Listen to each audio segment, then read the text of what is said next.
David, it's been a very well attended event today. This is two companies, one day, one event. What's it all about?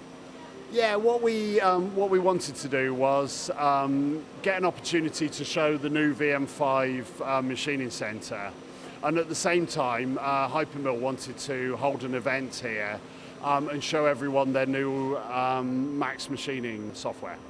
And it has worked well, the collaboration. I mean, you've had a lot of people through the door. Yeah, we have. We have a lot of joint customers, so people who have OpenMind software and also use Hurco machines. But we thought it'd be an opportunity for those customers who have Hurco machines, who don't know that much about CAD/CAM programming, and vice versa, really. People who have OpenMind software and don't really know all the things we can do on the machining side. Okay, so it's a good joint venture. Now let's get onto this machine. New to the range, VM5. Tell us about it. Okay, yes. The reason for bringing out the VM5 was we've had a very popular machine in the VM1, which became the VM10. What we found was, through demand, people wanted extra travel, bigger tool changer, through spindle coolant, faster spindles, and so forth. And the VM10s ended up growing and being more than it originally was. There's still a requirement for simple work, drilling 4 holes in a piece of steel, doing simple profiling, and also a lot of our customers work in very small workshops. So what we wanted to do was get a small footprint machine, good machining centre performance for the sort of simple work and the straightforward options and things like that. It looks in a very, very tidy footprint. Now, has this got the latest control from Hurco as well? Yes, it has. It's got the Max 5, so all the full capabilities. I think you can see it moving behind. It's very fast, smooth motion, has our multi-motion software, has all the capabilities that you get from the most advanced machining centres. So the VM5 itself, just remind me of the capacity of it and what you get with the spindle and what comes when this hits the deck in your machine shop. Okay, yeah, we're starting it as an entry-level machine. It's 456 in X by 356 by 356. 8,000 RPM spindle. The big selling point really is 1.64 across to get into a door, and we can get it under 2 meters as well. So it's the smallest machine we've produced. And that does make a difference because engineers want to get as many spindles in a smaller area as possible. Yes, that's exactly correct. You wouldn't believe how often it's the sales totally down to what we can fit in. They want a Hurco, please can I get it in through the door? They give us some dimensions, and we do pride ourselves on what we can get through the door, and what you get here is a proper functioning machining centre in a small space. And they're available now from stock? Yeah, available ex-stock, and we're doing a nice deal on the ex-demo machine here at $29.9 at the moment. Good stuff, thanks David. Thank you very much. Ken, this has been a very popular event today. What are you actually demonstrating from OpenMind? We're demonstrating Hypermill Max machining, which it encompasses roughing and finishing, and it's all about reducing cycle time and therefore cost. Now, putting on an event like this is often difficult to get people here, but you've done a fantastic job. Why are people attending? What are they interested in? I think they've recognised with Hypermill Max machining that they really you can get costs out of their jobs, and it's working in partnership with someone like Hurco. They like what they do. There's a lot to see here, and it's a good place just to find look at some new technology. So tell me about Hypermill Max machining roughing to start with, and what are the savings can be expected from that process? So with Hypermill Max machining roughing, it's a trachoidal type of toolpath, but it's more than that. It's optimizing the machining conditions. So we're calculating the constant material removal rate, and what that does, that gives you a constant cutter loading, and that will then give you a far better tool life, which is obviously going to save you money straight away, and therefore reducing cycle time as well. Now, is it a collective? It's a combination of the tooling, the machine tool, and the CAD/CAM, correct? That's right, Paul, yeah. So it's a strategy. You've got to have the right tooling, and so you've got to apply the right technology values to that tool, combined with the strategy. Now, is there a particular marketplace or a particular component that this only applies to, or can it be rolled out across various sectors and component types? Yeah, you can apply it to all sectors. If people are moving large volumes of material, so Hypermill Max machining roughing, it can be working. You can work with 2D components, 3D components, and we can apply this technology in 5-axis simultaneous, which is, as far as I know, is unique to the marketplace. Now, what about Hypermill Max machining finishing? You're kind of splitting roughing and finishing here, aren't you? Yes, we are. So the finishing, this is where we're using barrel cutters. Now, we're not claiming to have invented the barrel cutter. They've been around for years. But it's a new type of barrel cutter which has this additional cone angle. And what that cone angle does, it means you can tilt the tool further away from the workpiece. So it's working in 5 axis. And it means you can have the tool is a lot shorter and a lot more rigid, because you're then eliminating any potential collision issues against the tool holder as you would with a traditional tangential barrel tool. So what does that give you when it comes to finishing? A better surface finish, quicker cycle times, same things? You can achieve the same surface finish faster, because you can use a much bigger step down than you would be if you were using a traditional ball nose method. Now, you're visiting lots of engineering companies like we are. How many companies would this sort of strategy apply to as a percentage?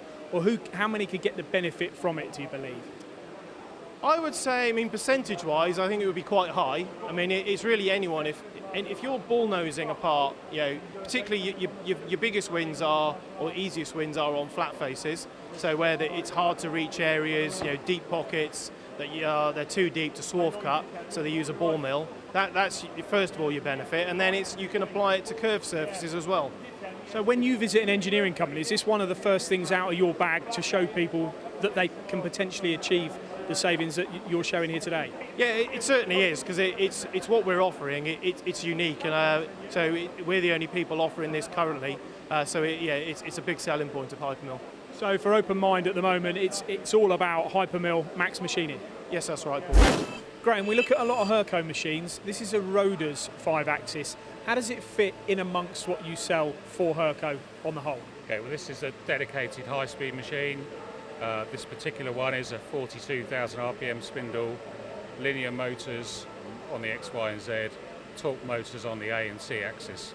So it's fair to say it's much faster than what Hurco would offer from their machine range. Yeah, it's extremely high speed, 60 metre rapids, 40 metre cut-in feed rates, extremely high precision. And where does it fit in the market? Who buys this type of machine from Hurco? Typically, Roder's was mould and tool die industry, but now it's widening its range and we're going to subcontract. Aerospace, medical industry is extremely big for Roder's. Now, we focused a lot here on speed.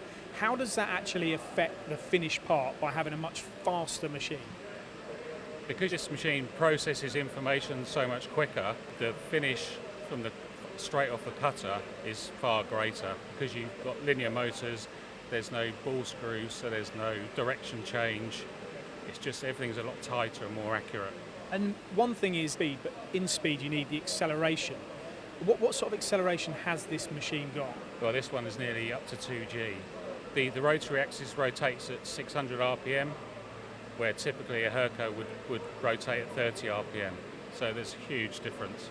And you mentioned processing time. A lot of that has got to do with the control. So what's the control system you're using?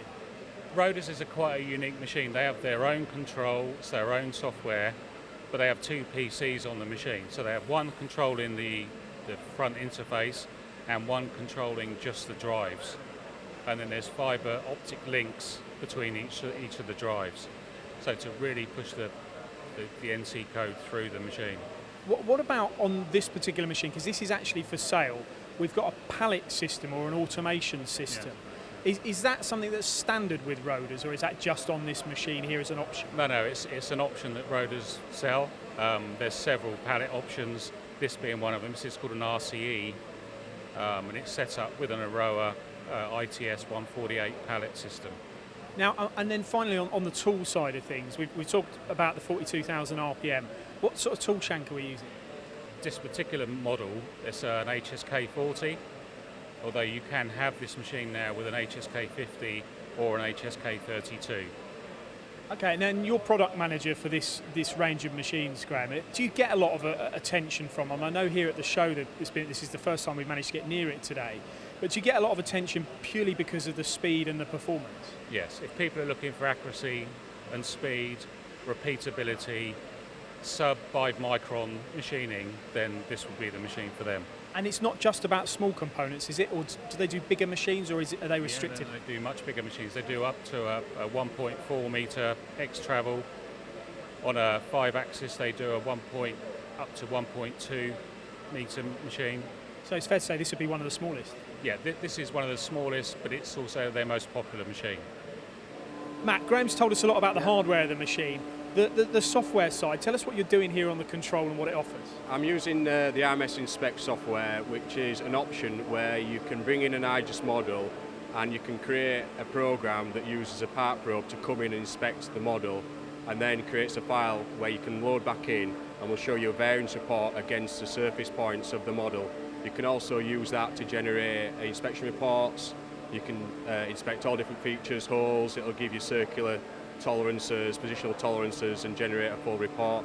So is that something that you would normally associate with doing on a CMM machine? Completely on a CMM, yeah. So it works very similar to CMM software. So with the automation on this Roaders machine, coming into the machine, being machined, you can also then do all the necessary checking you need to do and have a completed finished part. Yeah, that's it, and the inspection report as well. You can bring in the part, probe it in cycle to get the datum, so you don't have to datum it before you load it in. The part will come in, position it using your probing cycles, machine it, and then inspect it afterwards, put it back into the carousel, bring another part in, you come in the morning, and you've got parts machined with the inspection reports there. Very time saving. Yes, creates a lot of time for your CMM, you spare your CMM for more important things to do.